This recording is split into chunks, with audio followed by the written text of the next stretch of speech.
మన రాష్ట్రంలో ఎక్కువగా అవినీతి కరప్షన్ జరిగే టాప్ 5 డిపార్ట్మెంట్స్ ఏంటో తెలుసా? Number 5 health and hospital services. ఈ డిపార్ట్మెంట్ లో ఇండియా మొత్తంలోనే ఎక్కువగా అవినీతి మన రాష్ట్రంలోనే జరుగుతుందట. ఇది నేను చెప్తున్న విషయం కాదు, టైమ్స్ ఆఫ్ ఇండియా రిపోర్ట్ చెప్తుంది. Number 4 road transport authority RTA. Licence తీసుకోవాలన్నా, కొత్త వెహికల్ రిజిస్టర్ చేసుకోవాలన్నా, ఇతర ఏ డాక్యుమెంట్ ని రెన్యువల్ చేసుకోవాలన్నా ఈ డిపార్ట్మెంట్ లో ఎక్స్ట్రా డబ్బులు కట్టాల్సింది. Number 3 municipal administration and urban development. వీలైతే మరీ దారుణం.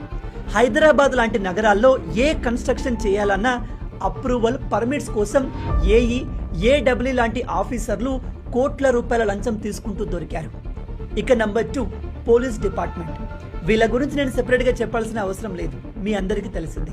ఇక టాప్ లో ఉంది number 1 revenue department.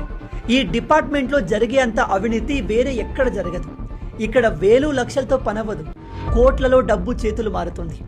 Land registration, house registration, ఇతర ఏ ప్రాపర్టీ రిజిస్ట్రేషన్ చేసుకోవాలన్నా అవినీతి జరగదే పనవదు.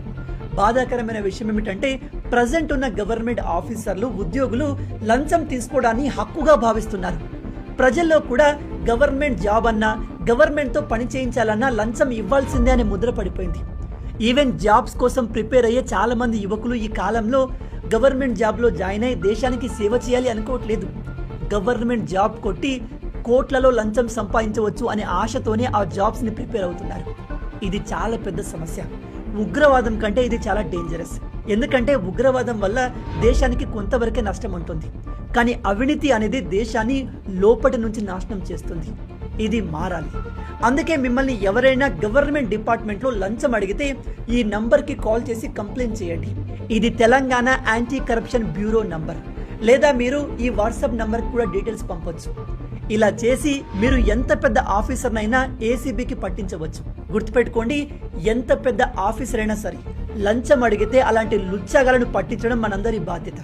కాబట్టి దేశం పట్ల భక్తి, బాధ్యత కలిగిన అందరూ ఈ వీడియోని అందరితో షేర్ చేయండి. దేశంలో మార్పు మనతోనే మొదలవ్వాలి.